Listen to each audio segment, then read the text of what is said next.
The most powerful book ever written about human consciousness and reality. 2,000 years ago, a man who ruled the largest empire on earth sat alone in a tent at the edge of a battlefield and wrote a letter to no one but himself. He did not write it to be published. He did not write it to be praised.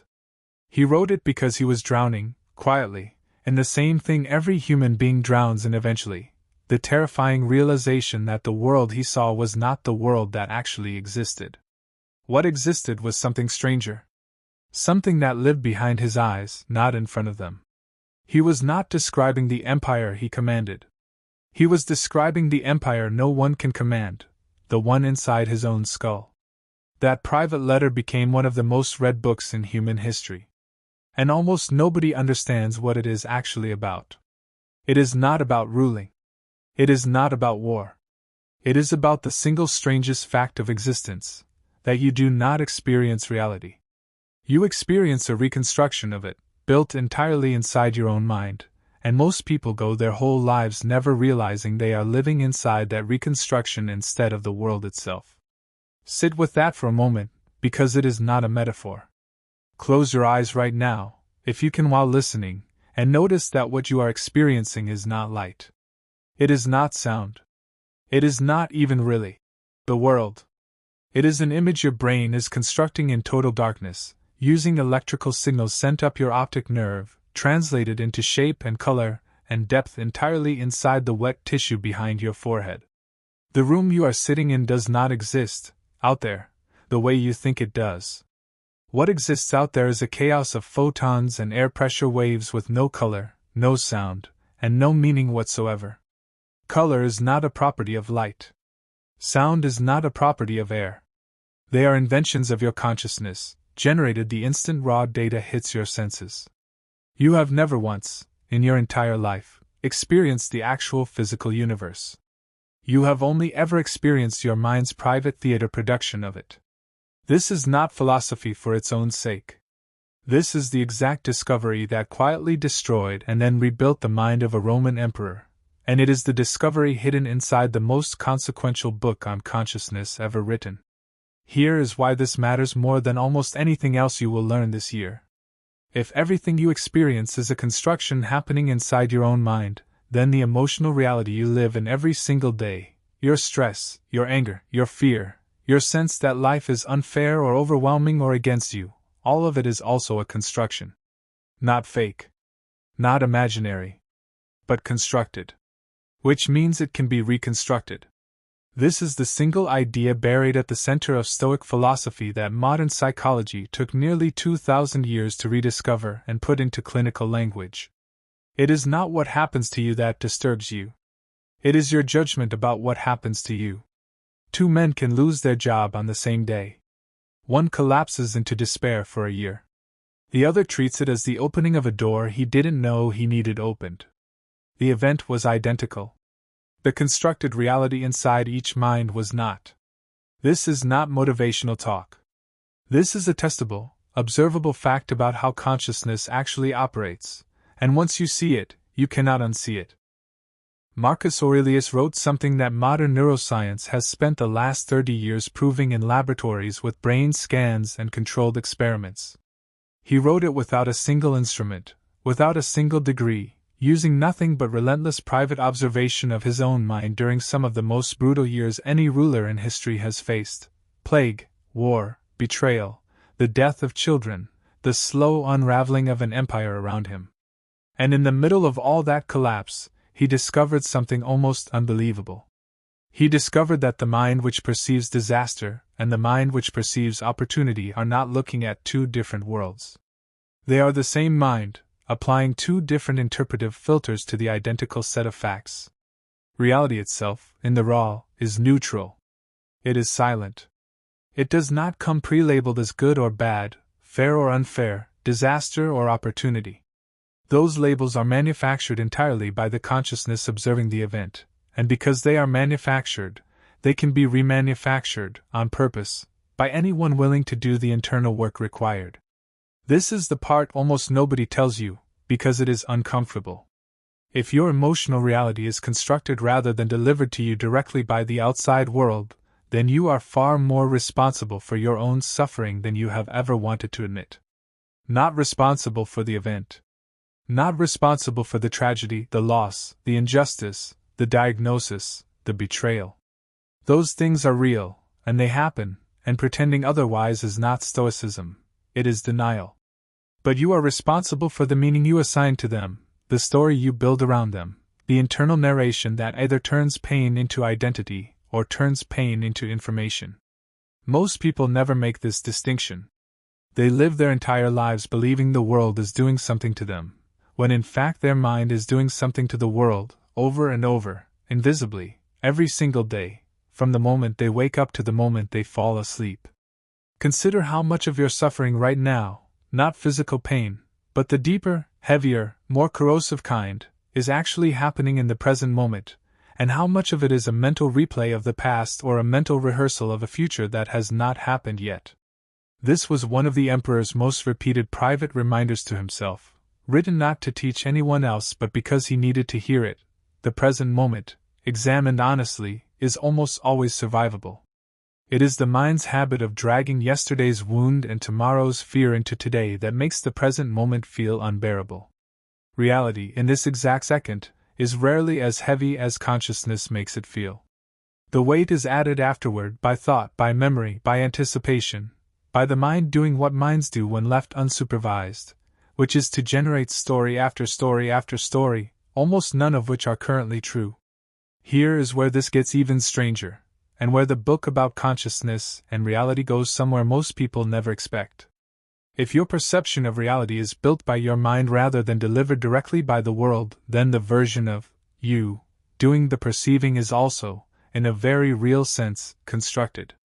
The voice in your head narrating your life, judging your mistakes, predicting disaster, replaying old arguments, that voice is not some fixed, unchangeable core of who you are. It is a habit.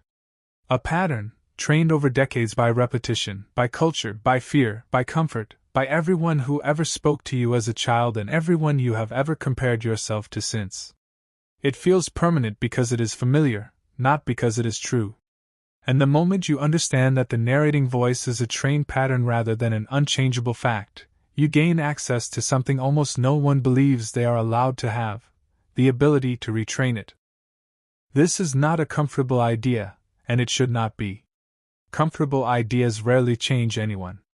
The comfortable idea is that your anxiety is simply who you are, that your anger is simply your personality, that your pessimism is simply realism, that your fear is simply caution. The uncomfortable idea, the one the emperor wrote to himself over and over because he needed convincing, not because he already believed it, is that these are constructed responses, built the same way your visual perception of color is built, automatically, quickly, and almost entirely outside conscious awareness, unless you deliberately intervene. The mind that built the pattern can unbuild it. Slowly. Deliberately. Through the same mechanism that built it in the first place: repetition, attention, and choice, applied consistently over time. Let's go deeper into what reality actually is, because most people stop at perception shapes experience, and never go further, and the deeper layer is where the real transformation happens. Physicists will tell you that at the most fundamental level, matter is not solid. What you experience as a solid table is, at the atomic level, almost entirely empty space, held together by forces you cannot see, touch, or directly sense in any way. Your hand does not touch the table. The electrons in your hand repel the electrons in the table before actual contact occurs. Everything you have ever called solid in your entire life is an approximation generated by your nervous system for the sake of usefulness, not for the sake of truth. Your senses were not built by evolution to show you reality as it is. They were built to show you a simplified, useful model of reality that helps you survive, reproduce, and avoid immediate danger. Truth was never the goal of your perception. Survival was. This single fact should permanently change how much authority you give your own snap judgments about people, events, and yourself.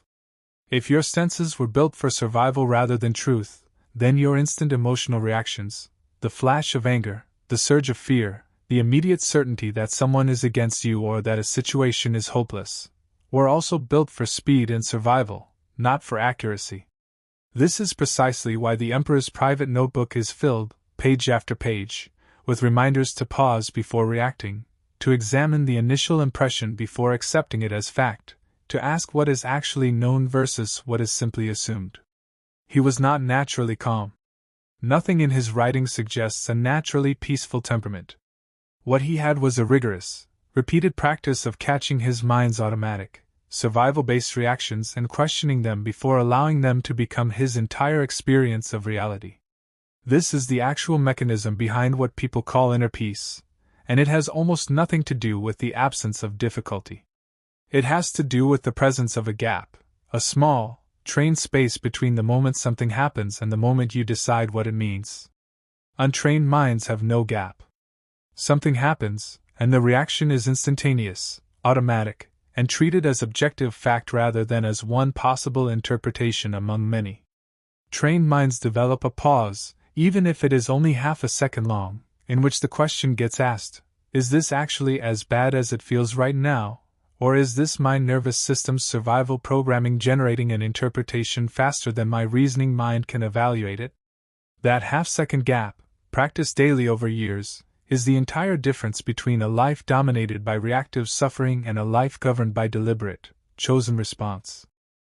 Now here is something that will likely unsettle you more than anything else in this video, because it strikes directly at the question of what a self even is.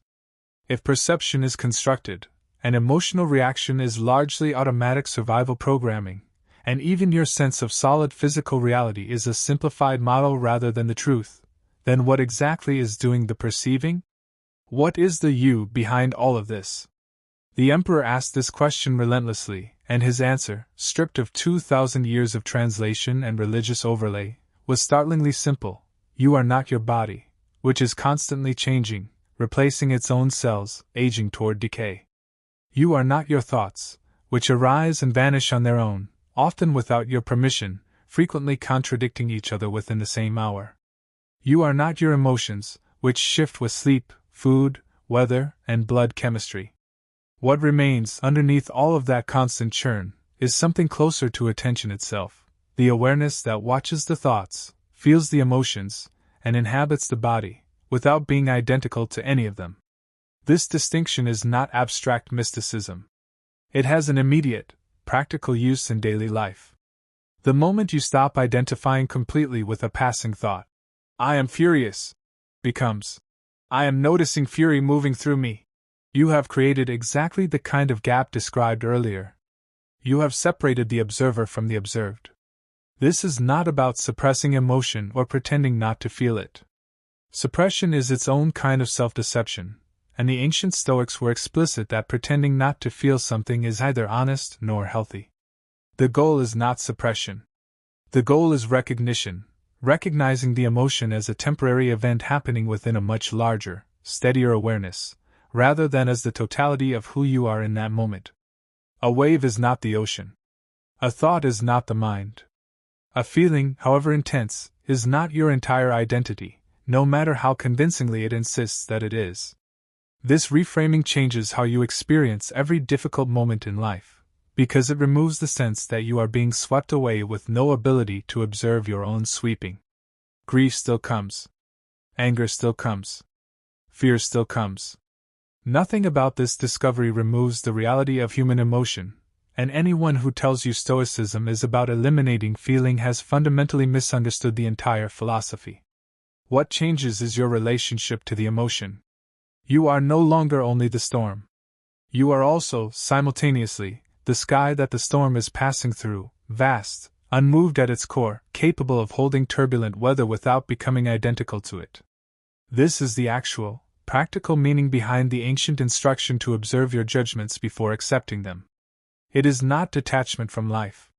It is a deeper, steadier form of engagement with life, because you can finally meet difficulty without being entirely consumed by it.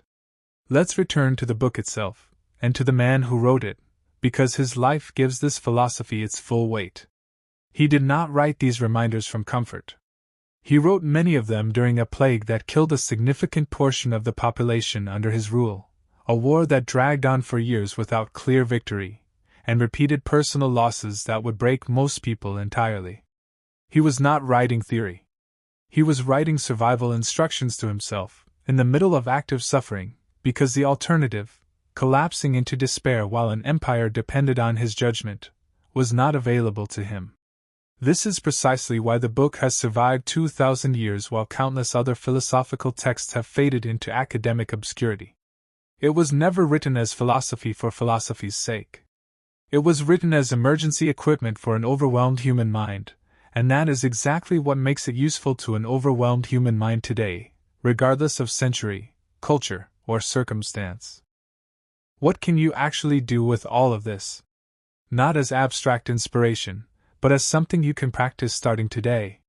The first practice is noticing the gap between event and interpretation, even briefly, even imperfectly, every single time something disturbs you. Not to eliminate the disturbance, but to ask what interpretation your mind just automatically assigned, and whether that interpretation is the only possible one. The second practice is separating observer from observed, noticing. Anger is present, rather than fully merging into I am angry, which sounds like a small linguistic shift, but changes the entire felt experience of the emotion.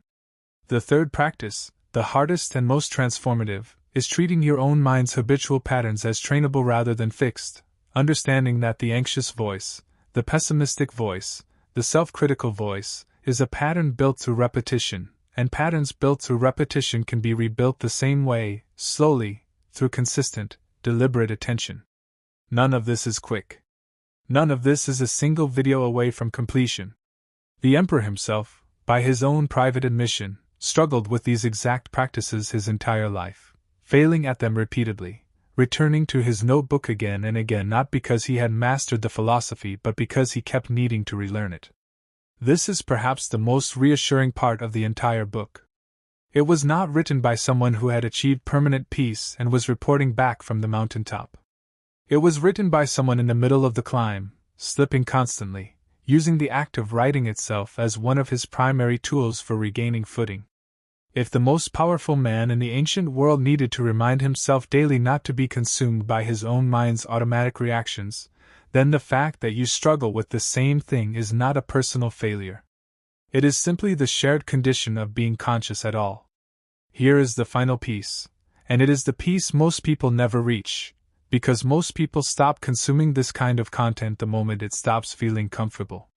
If reality is constructed, if emotion is largely automatic, if the self beneath the noise is closer to steady awareness than to any single passing thought or feeling, then the quality of your entire life is determined far less by your circumstances than you have been taught to believe, and far more by the quality of attention you bring to those circumstances.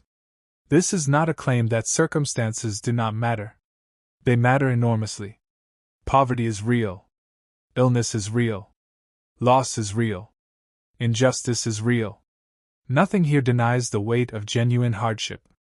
What it does claim is that within any given circumstance, however difficult, there remains a narrow but real space of interpretation and response that belongs entirely to you, that no external force can fully seize, and that the deliberate cultivation of that space is the entire practical purpose of this philosophy. There is another teacher from this same tradition whose life makes the emperor's ideas even more vivid, because he did not arrive at them from a position of power. He arrived at them from the opposite direction entirely. Born into slavery, beaten badly enough as a young man that he walked with a limp for the rest of his life, he eventually gained his freedom and spent his remaining years teaching students who had far more wealth, status, and comfort than he ever possessed. And yet he was the one who articulated, more clearly than almost anyone before or since, the single dividing line that determines whether a human being suffers needlessly or lives with something resembling peace. He taught that everything that exists can be sorted into two categories. In the first category sits everything that is genuinely within your control, your judgments, your intentions, your effort, your response. In the second category sits everything that is not within your control, your body's health, your reputation, other people's opinions, the outcomes of your efforts, the actions of everyone around you. Nearly all human suffering, he argued, comes from confusing these two categories, from treating things in the second column as though they belonged in the first. Think about how much of your own daily anxiety comes from exactly this confusion. You cannot control whether someone likes you, yet you spend hours managing your behavior as though you could guarantee their approval through the right words or the right performance. You cannot control the outcome of an interview, a diagnosis, a business decision, or another person's choices, yet your nervous system treats these uncertain outcomes as though they were within your grasp, generating stress in proportion to how much control you falsely believe you have. The moment you correctly sort an anxiety into the category of things outside your control, something remarkable happens. Not that the concern disappears entirely, but that its grip loosens, because you stop wasting energy trying to grip something that was never in your hands to begin with. What remains in your hands, always, in every single situation without exception, is your effort, your attitude, and your response. That is a smaller category than most people want. It is also, strangely, more than enough. This same freed teacher used a comparison that has survived for 2,000 years because of how precisely it captures the mechanics of blame and suffering. He compared human beings to actors in a play who did not write the script, did not choose their role, and do not control how long the performance lasts, but who are nonetheless fully responsible for how well they played the part they were given. A short role played with excellence is no lesser achievement than a long role played with excellence. The measure of a life, in this framework, is never its length, its wealth, or its apparent success by outside standards. The measure is the quality of attention and character brought to whatever role, however difficult or however brief, one happens to be handed. This reframing does something quietly radical to ambition itself.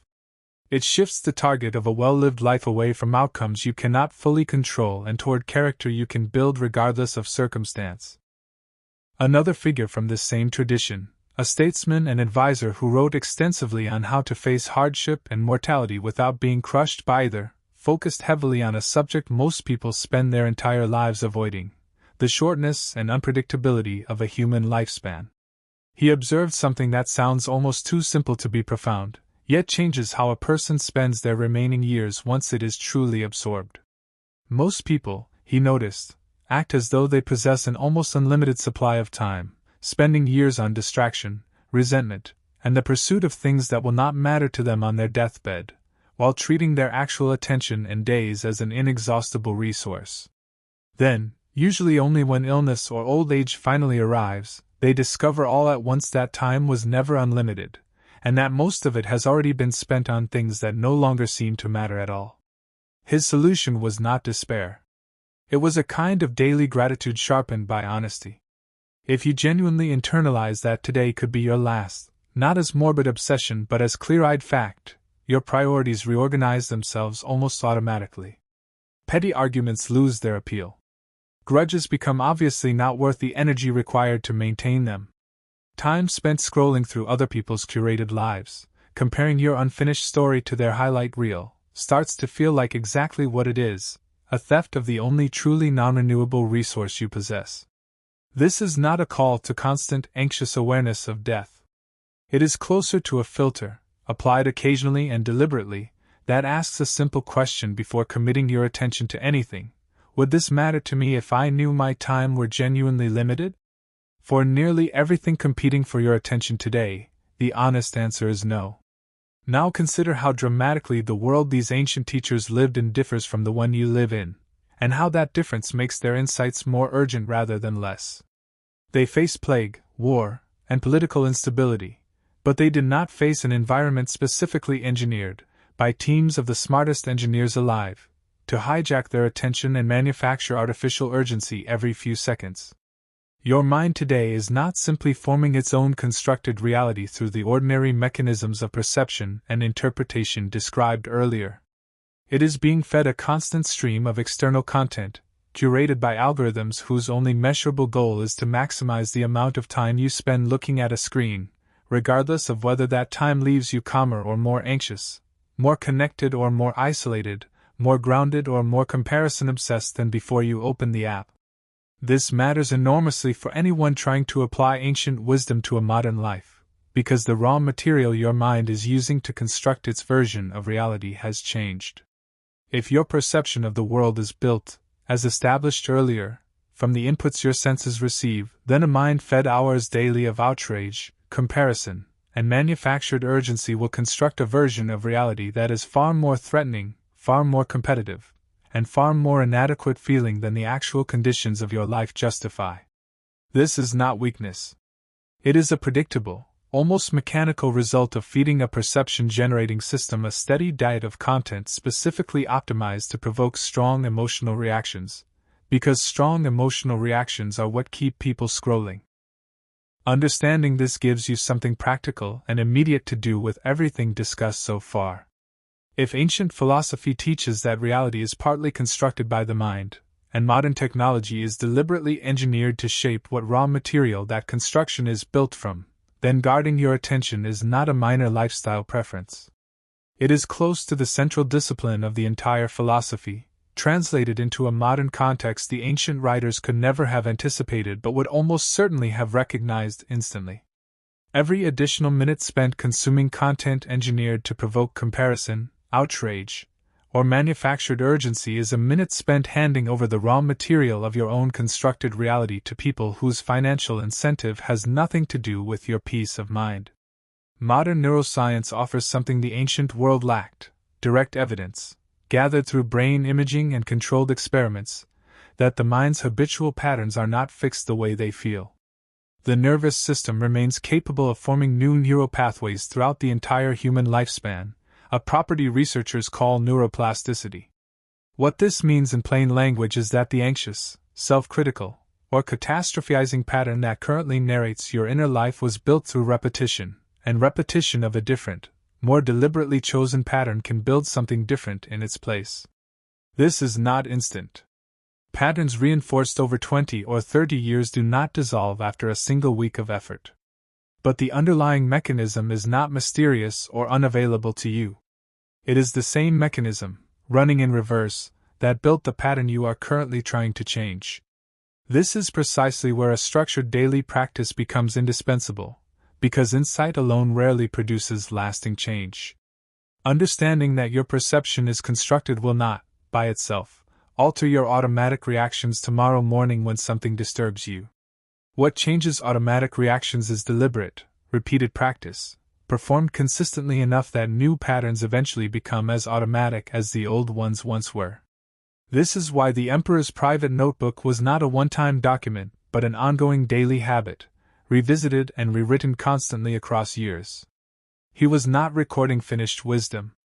He was performing maintenance on his own mind, the same way anyone maintains a body through repeated exercise rather than a single workout.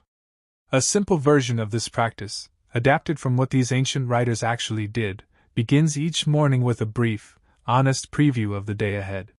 Not a to-do list, but a short mental rehearsal of the kinds of friction likely to arise: a difficult conversation, a frustrating delay, an irritating colleague, a piece of unwelcome news, paired with a deliberate decision about how you intend to meet that friction before it actually happens.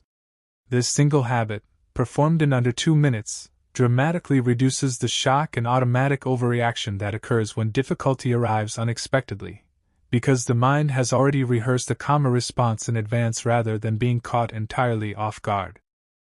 The evening version of this practice closes the day with an equally brief, honest review, asking 3 simple questions. Where did I let an automatic reaction run the show today instead of a chosen response? Where did I successfully create that gap between event and interpretation discussed earlier? And what is one specific moment tomorrow where I can apply this more deliberately? This is not self-punishment disguised as reflection. The tone matters enormously here.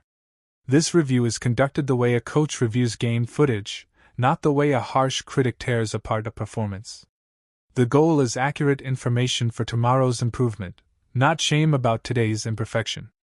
Notice that shame itself is simply another automatic reaction, another interpretation layered onto a neutral set of facts, and it is exactly as available for revision as any other habitual pattern.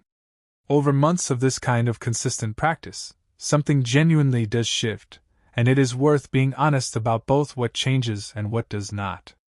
Difficulty does not disappear. Loss, disappointment, frustration, and fear remain part of being alive, and no amount of philosophical practice removes them entirely, nor should it, because a life with no capacity for these feelings would not be a deeper life, only a numbed one. What changes is the duration and intensity of the automatic suffering layered on top of difficulty, and the speed with which you can locate that trained gap between event and interpretation when you need it most. Early on, that gap might appear only in hindsight, hours or days after a difficult moment has already run its full automatic course.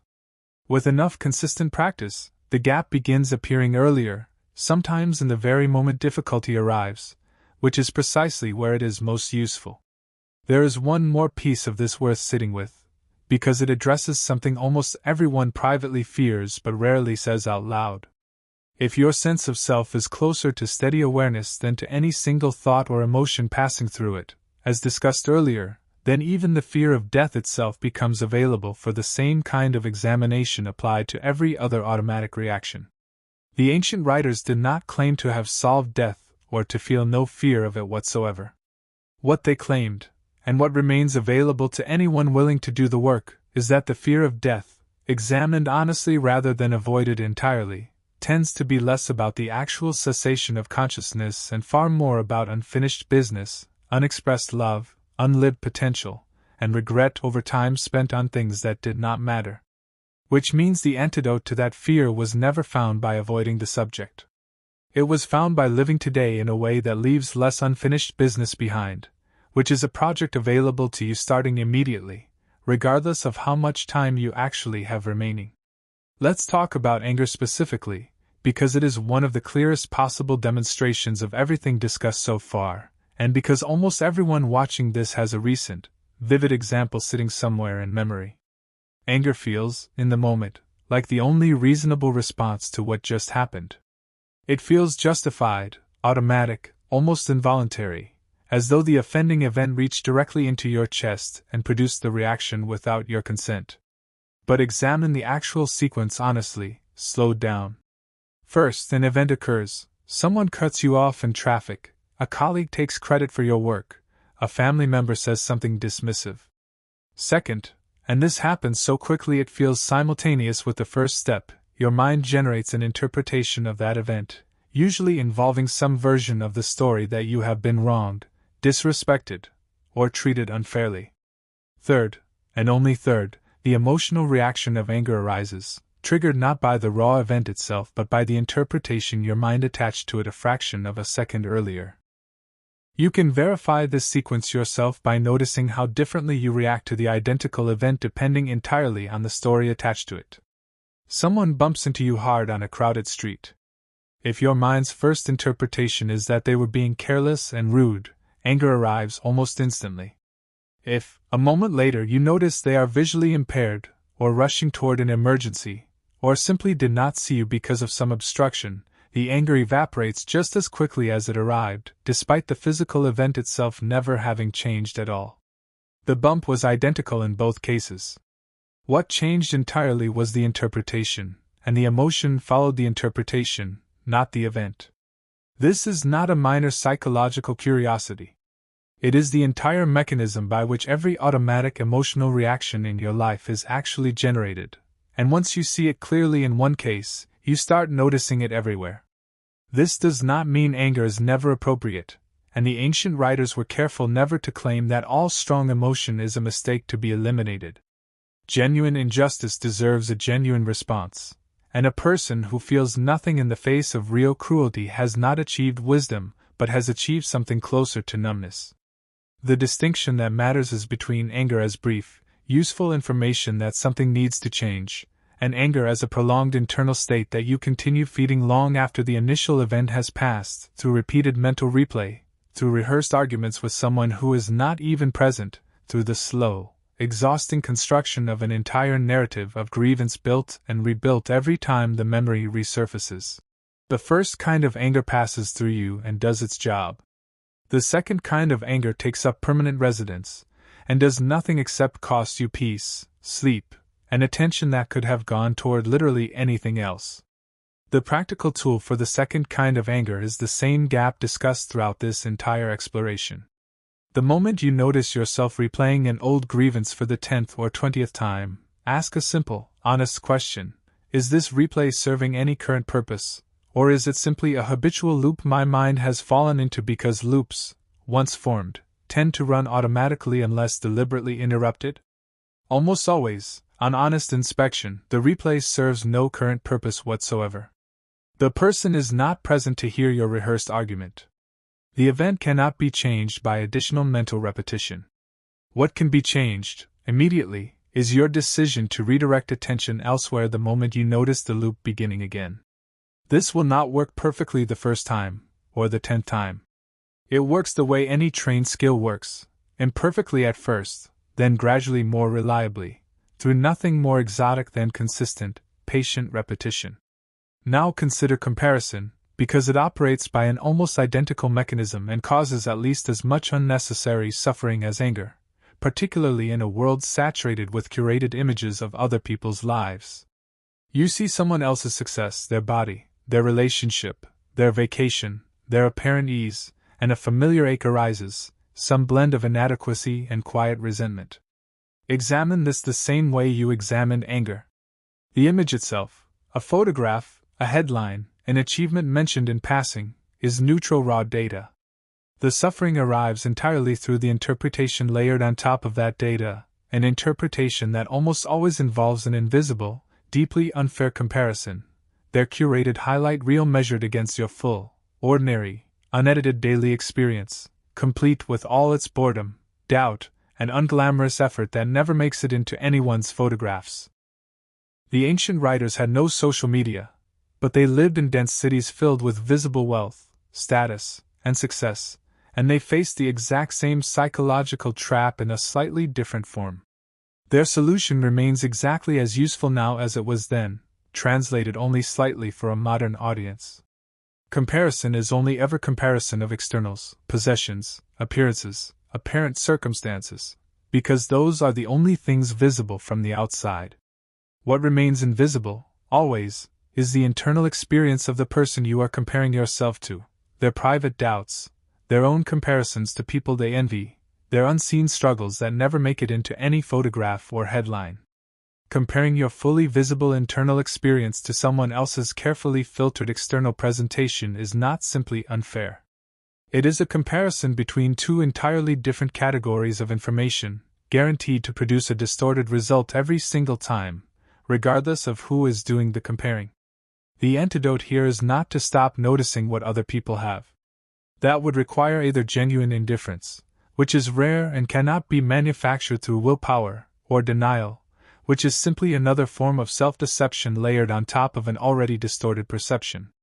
The more honest antidote is redirecting attention back toward the only comparison that actually produces useful information, not you against someone else's curated externals, but you today against you a year ago, measured by effort, character, and progress on the specific things that matter to your own actual life rather than someone else's. This comparison is available to everyone, requires no access to anyone else's private internal experience, and produces genuinely useful information you can act on immediately, unlike comparison with strangers whose actual internal reality you will never have access to no matter how much of their external life becomes visible to you. There is a deeper claim underneath everything covered so far, one the ancient writers return to constantly because it reorganizes the entire structure of what a person spends their life pursuing. Nearly everything humans chase, wealth, status, admiration, comfort, physical pleasure, falls into a category these writers called indifferent, not because such things do not matter at all, but because they are not, by themselves, either good or bad. Wealth can be used virtuously or corruptly. Status can be earned through genuine contribution or through manipulation. Comfort can support a well-lived life or quietly hollow one out through avoidance and complacency. None of these things carry their moral weight inherently. What they do carry, reliably and inherently, is unpredictability.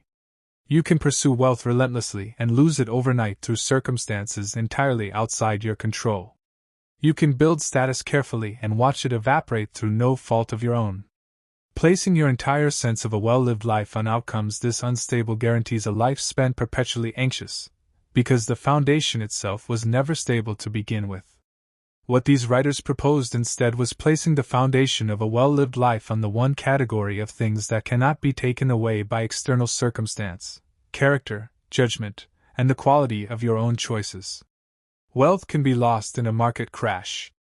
Reputation can be destroyed by a single lie someone else tells about you. Health can fail regardless of how carefully you maintain it. But the integrity of your own judgment, the honesty of your own effort, the quality of your own attention and response to whatever life presents, these remain entirely within your control regardless of what happens to everything else. This is not a philosophy of giving up on external goals. It is a philosophy of correctly identifying which goals can serve as a stable foundation and which cannot, so that when the unstable ones inevitably shift, as they always eventually do, the foundation itself remains intact. This reframing has an immediate, almost startling effect on ambition once it is genuinely absorbed rather than simply understood intellectually. You can still want a successful career, a thriving relationship, financial security, physical health, and any other conventional marker of a good life. Wanting these things is not a failure of philosophy. What changes is where you locate your sense of having lived well. If it is located entirely in achieving these outcomes, every setback along the way becomes a crisis of identity, because the outcome and your sense of worth have become fused into a single fragile unit. If it is located instead in the quality of effort, honesty, and judgment you brought to pursuing these outcomes, then a setback remains disappointing without becoming catastrophic, because your actual foundation, your character and effort, remains completely undamaged by an outcome that was never fully within your control in the first place. Consider, finally, what this entire framework suggests about how you spend the specific hours of today, because philosophy that never touches an actual afternoon is not really philosophy at all, only entertainment wearing philosophy's clothing. If your perception constructs the reality you experience, if your automatic reactions are trainable rather than fixed, if the raw material feeding your perception can be deliberately curated rather than passively absorbed, and if your sense of a well-lived life can be anchored in something stable rather than something unstable, then today contains far more opportunity for deliberate practice than it probably felt like when you woke up this morning. Every mildly irritating moment today is an opportunity to notice the gap between event and interpretation before the automatic reaction fully takes over. Every comparison that arises while scrolling is an opportunity to redirect attention toward your own actual progress instead. Every piece of content you consume is a choice about what raw material you are feeding into your own perception-generating mind, whether or not you have ever thought about it in those terms before. None of this requires retreating from ordinary life into isolated contemplation. The emperor who started this entire exploration was, by every historical account, fully immersed in the demands of running an empire during one of its most difficult periods, and his private writing was never a retreat from those demands but a tool for meeting them without being destroyed by them. The freed slave who taught the dichotomy of control ran an active school, engaging daily with students, arguments, and the ordinary friction of teaching. The statesman who wrote on mortality held significant political responsibility throughout much of his life. None of these figures achieved their insights by escaping the difficulty of ordinary existence. They achieved them by facing that difficulty directly, repeatedly, and honestly, using exactly the kind of daily practice described throughout this exploration, refined slowly over years rather than mastered instantly in a single sitting. There is a strange, almost overlooked detail in the study of consciousness that deserves attention here, because it strengthens everything discussed so far in a way most people never consider. Every single night, without exception, your brain constructs an entire alternate reality while your body lies motionless, and you accept that constructed reality as completely real for as long as it lasts. Inside a dream, you do not question the impossible physics, the shifting locations, the presence of people who are not actually present. You feel fear, joy, grief, and relief with the same intensity as waking life, generated entirely by a mind operating with no external sensory input whatsoever. If your brain is capable of constructing an entire convincing reality from nothing but internal activity, complete with full emotional weight, during sleep, it should not be difficult to accept that your waking mind performs a version of the same construction constantly, using sensory input as raw material rather than manufacturing everything from scratch. This comparison is not meant to suggest waking life is an illusion in any dismissive sense. The chair you are sitting on is genuinely there. The people in your life are genuinely real, with their own independent consciousness and experience entirely separate from yours. What dreaming demonstrates is something narrower and more useful, that the felt sense of reality, the conviction that what you are currently experiencing is simply how things are, can be generated by the mind with remarkable completeness even when it has little or no connection to anything external. This should make you slightly less trusting of the absolute certainty your mind offers during difficult emotional moments while awake.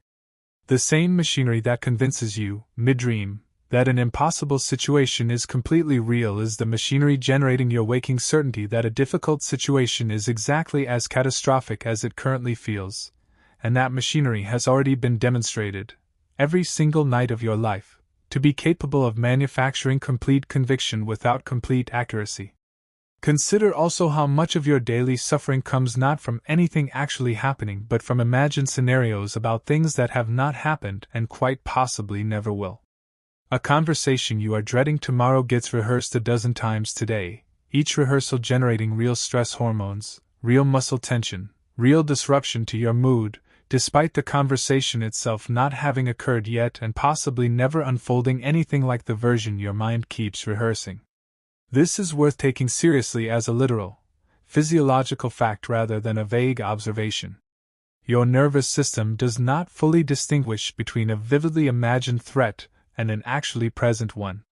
It responds to both with genuine stress chemistry, which means an anxious mind can generate real physical suffering purely through imagination, with no external event required at all. The ancient writers understood this centuries before anyone could measure stress hormones in a laboratory, and their guidance remains exactly as useful now as it was then. Most of what we fear never actually happens, and even among the small fraction of feared events that do eventually occur, they rarely unfold exactly as imagined, and they are almost always more survivable in reality than they were in anticipation, because reality, unlike anticipation, comes with actual information, actual resources, and actual adaptive responses generated in the moment rather than an anxious mind's worst-case fictional scripting. This does not mean preparation is worthless. Reasonable, practical preparation for likely difficulties is simply wisdom. What it means is that endless emotional rehearsal of worst-case scenarios, far beyond what practical preparation requires, produces nothing except unnecessary suffering paid in advance for an event that may never arrive in the form imagined, or may never arrive at all. A useful practice here involves noticing when your mind has slipped from practical preparation into unnecessary rehearsal, and the line between the two is usually easy to spot once you know to look for it. Practical preparation asks what specific action, if any, would actually help right now, takes that action if one exists, and then deliberately redirects attention elsewhere. Unnecessary rehearsal keeps replaying the feared scenario with no new action ever emerging from the replay, simply generating stress chemistry over and over with nothing productive resulting from it. The moment you notice a mental loop producing no new action, that is the signal to apply the same gap discussed throughout this exploration, gently redirecting attention toward the present moment, which is almost always more manageable than the anticipated future your mind keeps rehearsing. Let's turn now to something the ancient writers valued highly and modern life often neglects: the deliberate cultivation of genuine friendship, built not around convenience or shared entertainment, but around mutual honesty and shared commitment to living well. Several of these writers were explicit that philosophy practiced entirely alone, with no community of any kind, tends to drift, because a mind working only against its own blind spots eventually mistakes those blind spots for clear sight. A trusted friend willing to offer honest observation, even when uncomfortable, provides something no amount of solitary journaling can fully replace: an external check against the specific distortions your own mind cannot see because they are, by definition, invisible from the inside. This does not require an elaborate philosophical community, which most people today do not have easy access to in any case. It requires something much simpler and more available: at least one relationship in your life built on enough trust that honest observation can be exchanged without either person collapsing into defensiveness. If you do not currently have this, building it deliberately, even with a single person, is worth treating as seriously as any other discipline described throughout this exploration, because the alternative, practicing self-examination in complete isolation, with no external check whatsoever, carries a real risk of quietly reinforcing exactly the blind spots this entire philosophy is meant to help you see past. Here is a short scenario worth imagining fully, because abstract principles tend to become far more useful once applied to something concrete. Picture two people receiving identical news on the same afternoon. A project they spent months building has been cancelled by circumstances entirely outside their control. The first person's mind immediately constructs a story of total failure, personal inadequacy, and wasted time, and within that constructed reality, the appropriate emotional response is despair, so despair is exactly what arrives, convincing and complete. The second person's mind, trained through the exact kind of practice described throughout this exploration, pauses in the small trained gap between event and interpretation, and constructs a different story.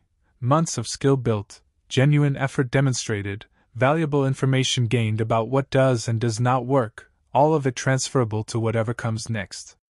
Within that constructed reality, the appropriate emotional response is disappointment mixed with clear-eyed readiness to apply what was learned, and that is exactly what arrives instead.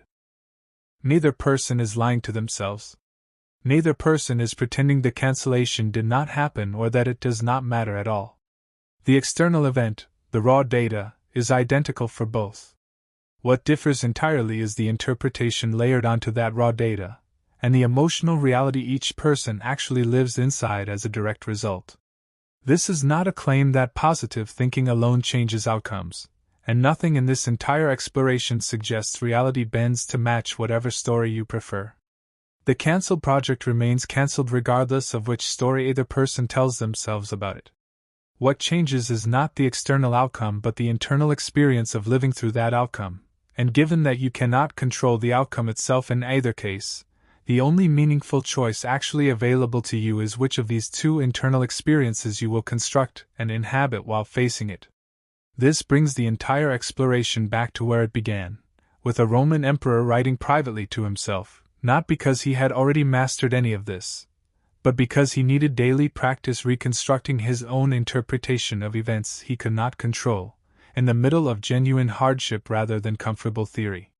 His notebook survived 2,000 years not because it offered a tidy, finished philosophy but because it captured, in raw and unfinished form, exactly the ongoing struggle every conscious mind faces, the struggle to notice the gap between what happens and what you decide it means, and to use that gap deliberately rather than letting automatic, survival-based reaction decide it for you by default.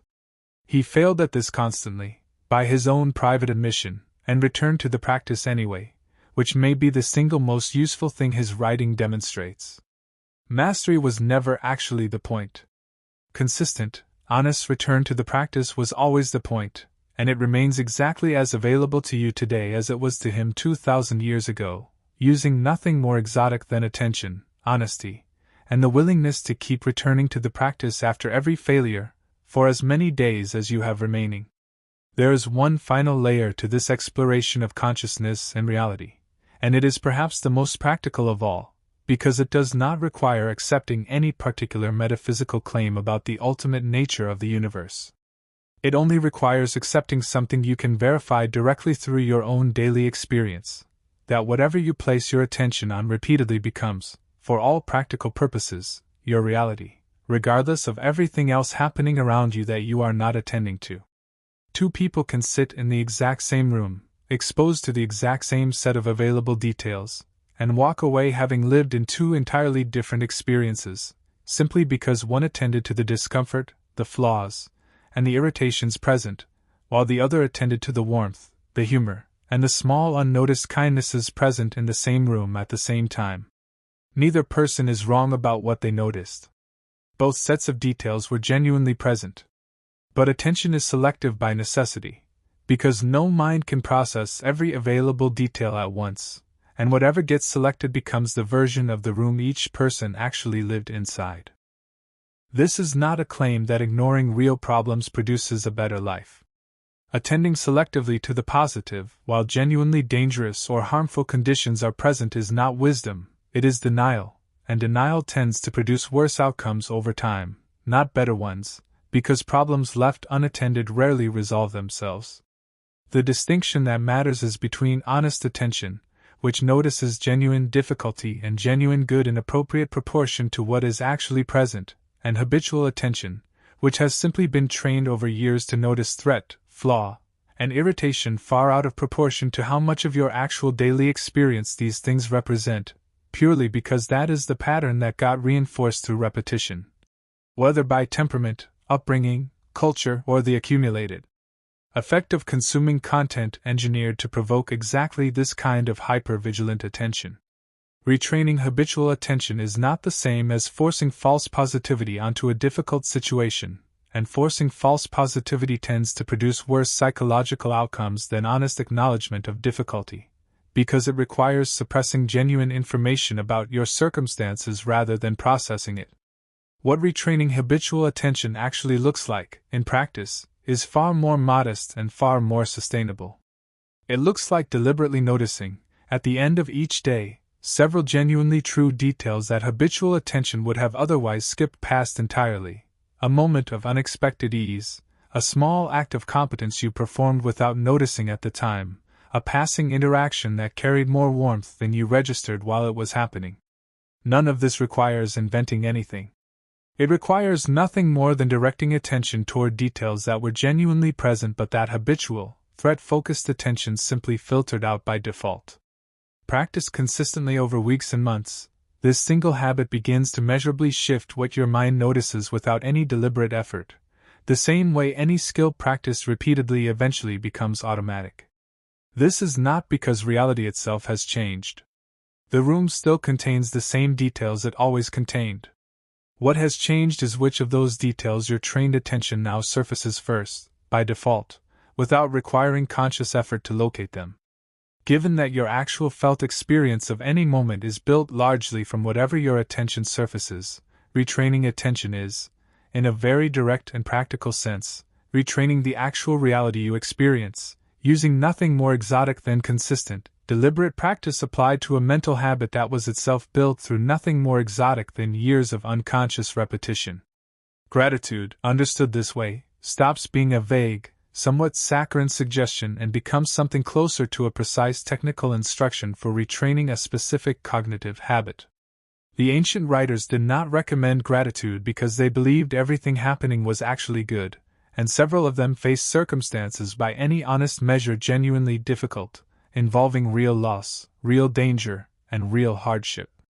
They recommended gratitude because deliberately locating genuinely true positive details, even inside genuinely difficult circumstances, trains the same attentional machinery that habitual anxiety and habitual complaint train in the opposite direction. It is not denial of difficulty. It is a deliberate counterbalance to attention's natural drift toward threat, a drift that made excellent evolutionary sense when threats were physical predators and immediate survival dangers, but that produces mostly unnecessary suffering in a modern environment where most daily threats are social, reputational, or entirely imagined rather than physically dangerous. Now consider legacy, because it is where all of this ultimately points, and it is worth confronting honestly rather than sentimentally. Almost everyone watching this will, within a few generations, be entirely forgotten by name, regardless of how much wealth, fame, or achievement they accumulate during their lifetime. This is not a depressing fact meant to induce despair. It is precisely the fact the ancient writers used to strip away the enormous amount of unnecessary anxiety people spend on reputation, comparison, and status, all of which fade to nothing within a time frame far shorter than most people assume while chasing them. If your name will not be remembered regardless of what you achieve, the entire question of a well-lived life shifts away from external legacy and towards something available regardless of whether anyone ever remembers your name at all. The actual quality of consciousness you inhabited, day after day, for however many days you were given. This reframing is not an argument for apathy or for abandoning ambition, contribution, or care for how your actions affect others after you are gone. Plenty of genuine good can be done in a lifetime regardless of whether it produces lasting personal fame, and doing genuine good for people who will benefit from it, even anonymously, even without any credit attached, remains entirely worthwhile on its own terms. What this reframing removes is the specific, exhausting anxiety of needing your contribution to be remembered, credited, or celebrated in order to feel worthwhile while you are doing it. The emperor whose private notebook began this entire exploration did not write it hoping it would be read 2,000 years later. He almost certainly assumed it would be discarded after his death, exactly like the private notebooks of countless other rulers throughout history that were in fact discarded and forgotten. He wrote it because the practice of writing it mattered to the quality of his own consciousness while he was alive, regardless of what happened to the pages afterward. That the pages happened to survive is, in the truest sense, beside the point. This is where the entire exploration arrives at something close to a final, usable conclusion. Reality, as you experience it, is constructed by a mind whose primary evolutionary purpose was never to show you truth but to help you survive, which means your automatic reactions deserve examination rather than blind trust. That construction can be deliberately reshaped through consistent practice, using nothing more exotic than attention, repetition, and honest daily reflection, the same three tools available to a Roman emperor 2,000 years ago and available to you right now, in whatever room you happen to be sitting in as you hear this. The suffering layered on top of ordinary difficulty is, in large part, optional, not because difficulty itself is optional, but because the story told about that difficulty is far more revisable than it feels while you are inside it.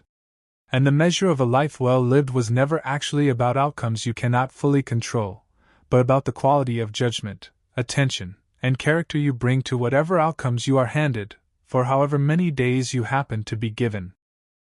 Let's assemble everything covered so far into something you can actually use starting today, rather than leaving it as a collection of interesting ideas that fade by tomorrow morning the way most content people watch tends to fade. The full practice has 3 layers, and none of them require special equipment, membership, or belief in anything you cannot verify through your own direct experience. The first layer operates in the moment, every single time something disturbs you throughout the day. It is simply the pause, the gap between event and interpretation, applied as close to the moment of disturbance as you can manage. In the beginning, you will notice this gap only afterward, sometimes hours later, reviewing a reaction you already had and realizing only in hindsight that a different interpretation was available. This is completely normal and is not a sign of failure. The gap gets easier to locate in real time only after it has been located repeatedly in hindsight first. The second layer operates daily, through the brief morning preview and evening review described earlier. The morning preview takes less than 2 minutes and asks a single honest question: what friction is likely today, and how do I intend to meet it? The evening review takes slightly longer and asks 3 honest questions: where did automatic reaction run the show instead of chosen response? Where did the gap actually work? And what is one specific situation tomorrow where I want to apply this more deliberately? Writing these down, even briefly, matters more than doing them purely in your head, because writing forces a level of honesty and specificity that purely mental review tends to avoid. This is exactly the practice that produced the notebook this entire exploration began with, and its value was never in the specific words that ended up on the page, but in the daily discipline of examining your own mind honestly enough to write anything down at all. The third layer operates on a longer timescale, reviewed weekly or monthly rather than daily, and asks a broader question: what habitual patterns keep appearing across multiple days, and which of them are worth deliberately targeting for retraining? This is where anger, comparison, catastrophic imagination, and habitual negative attention actually get addressed directly, rather than simply noticed in passing.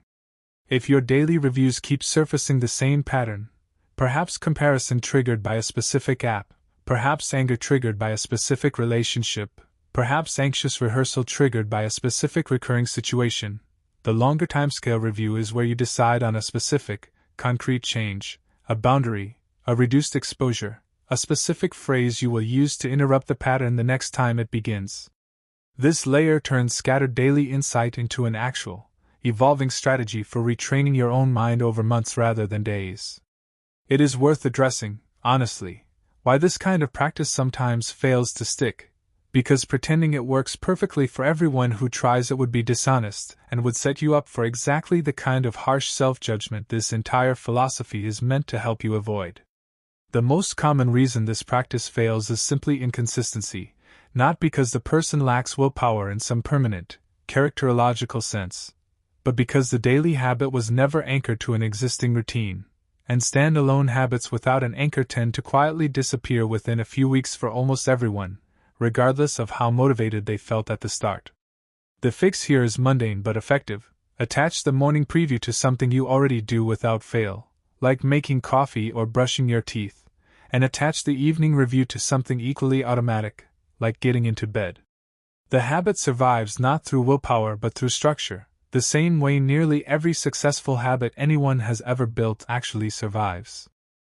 The second common reason this practice fails is expecting immediate, dramatic transformation and abandoning the practice when a difficult week produces the same old automatic reactions despite weeks of apparent effort.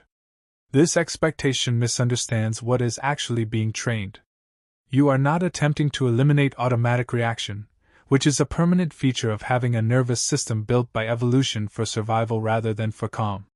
You are attempting to shorten the distance between automatic reaction and conscious recognition of that reaction, so that the gap arrives sooner, and the recovery happens faster, even if the initial automatic response never fully disappears.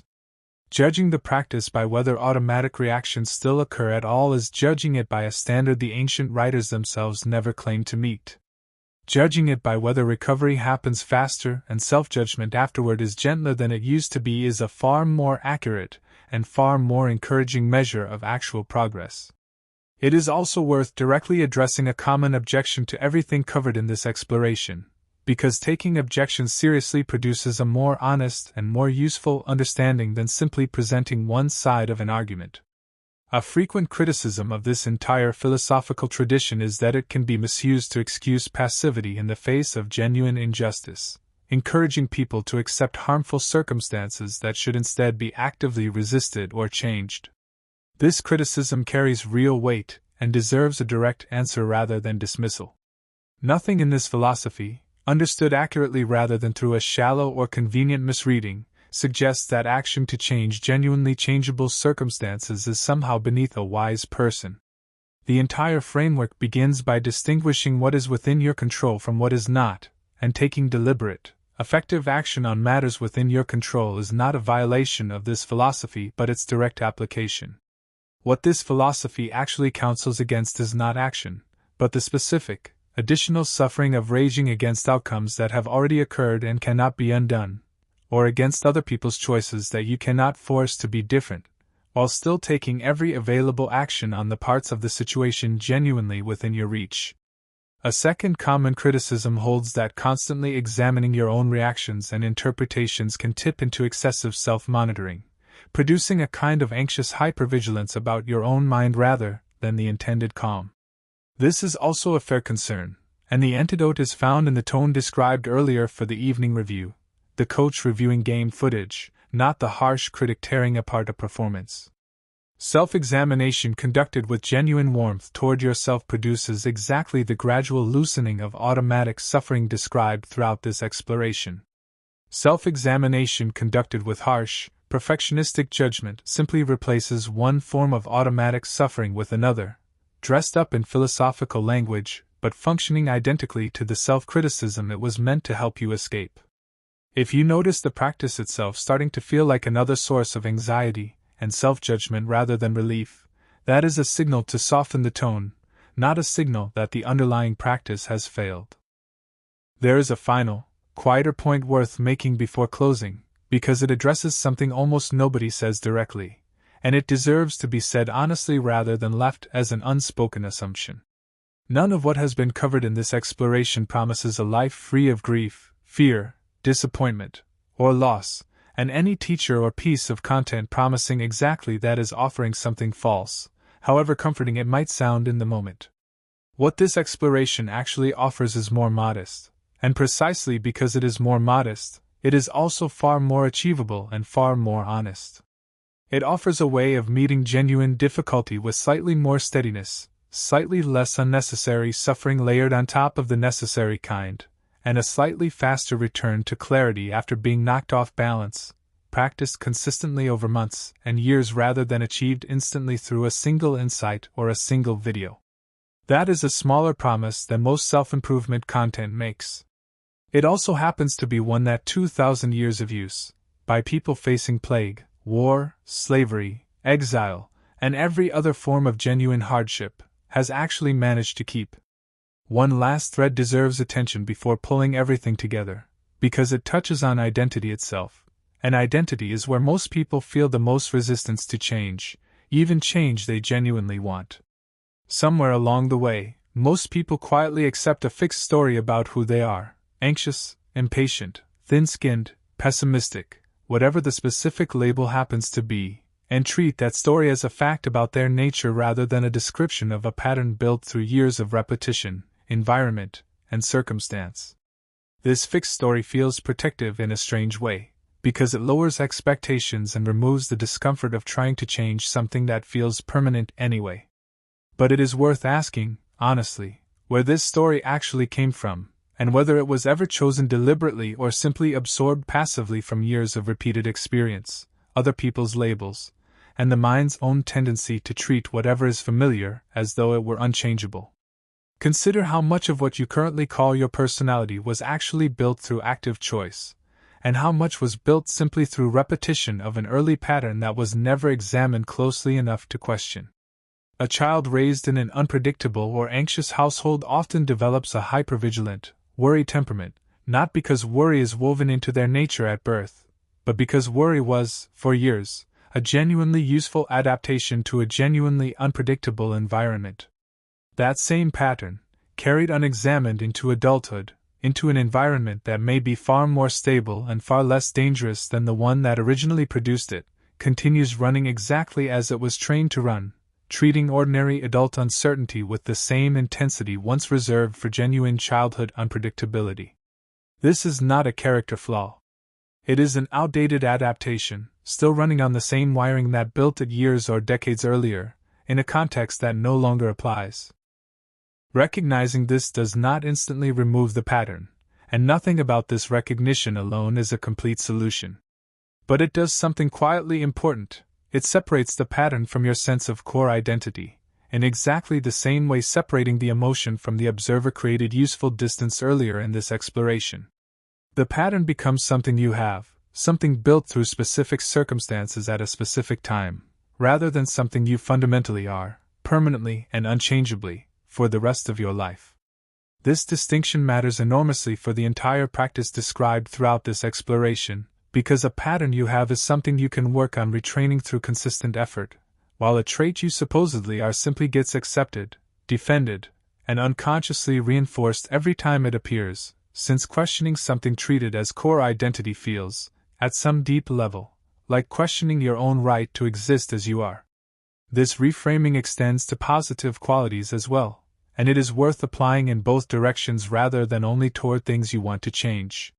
Whatever discipline, patience, or resilience you have already managed to build in your life was also constructed, the same way the less helpful patterns were constructed, through repetition, choice, and consistent effort over time, rather than being handed to you as an unchangeable gift at birth that some people simply received and others did not. This means the entire distinction between people who supposedly have self-discipline and people who supposedly do not is far less accurate than it feels from the outside. What actually differs between these two groups, in the overwhelming majority of cases, is not some fixed inner trait but simply how much deliberate repetition has already gone into building the pattern in question, and repetition is available to absolutely everyone, starting from wherever they currently happen to be standing. This is, in the end, the actual promise buried inside 2,000 years of this philosophical tradition, once every layer of historical detail and modern application is stripped away. You are not fixed. The reality you experience is constructed, moment by moment, by a mind whose patterns were built through repetition and can be rebuilt through the same mechanism, deliberately applied. The emotional weight you currently carry around ordinary daily difficulty is not an unavoidable tax on being alive, but is, in significant part, a habit trained by years of automatic, unexamined reaction, available for retraining starting the moment you decide to begin, using nothing more exotic than attention, honesty, and the willingness to keep returning to the practice after every failure. This was true for a Roman emperor riding alone in a tent at the edge of a battlefield 2,000 years ago. It remains equally true for you, right now, in whatever room you happen to be sitting in as this ends. If any part of this has shifted something in how you see your own mind today, that shift is worth protecting rather than letting it fade the way most insights fade within a few hours of encountering them. This channel exists specifically to keep returning to ideas like these, from different historical figures, different modern framing, and different practical angles, because 2,000 years of default human programming rarely gets rewired by a single video watched once and then forgotten. Subscribing is a small, simple action that ensures the next exploration in this ongoing series actually reaches you, rather than disappearing into an algorithm that has no way of knowing how much you needed to hear it. If this way of thinking about your own mind has been genuinely useful today, consider subscribing now, so this deeper look into consciousness, perception, and ancient wisdom keeps finding its way back to you. The book that started this entire exploration was never intended for an audience at all. That fact alone is what makes it one of the most honest documents on human consciousness ever produced, because it was written by a man attempting, in real time and without any performance for an outside reader, to survive the difficulty of being conscious, using nothing but sustained attention, unflinching honesty, and relentless self-examination as his tools. 2,000 years later, the tools have not changed, because the mind they were built to serve has not changed. What has changed is only how many people have quietly forgotten they ever had access to them, and how many are only now, in this exact moment, starting to remember. That shift is worth continuing rather than letting it fade the way most insights fade within a few hours of encountering them. This channel exists to keep returning to these ideas, from different angles, using different historical figures and different modern framing, because a single video is rarely enough to rewire 2,000 years of default human programming. Subscribing is a small, simple way to make sure the next piece of this reaches you when it's ready, rather than getting lost in an algorithm that has no idea how much you needed to hear it. If this way of thinking is useful to you, consider subscribing, so this ongoing exploration of consciousness, perception, and ancient wisdom keeps showing up when you need it most. The book that started all of this was never meant to be read by anyone but its author. That is precisely why it remains one of the most honest documents on human consciousness ever produced. It was not written to impress an audience. It was written by a man trying, in real time, to survive being human, using nothing but attention, honesty, and relentless self-examination as his tools. 2,000 years later, the tools have not changed, because the mind they were built for has not changed. What has changed is simply how many people have forgotten they ever had access to them,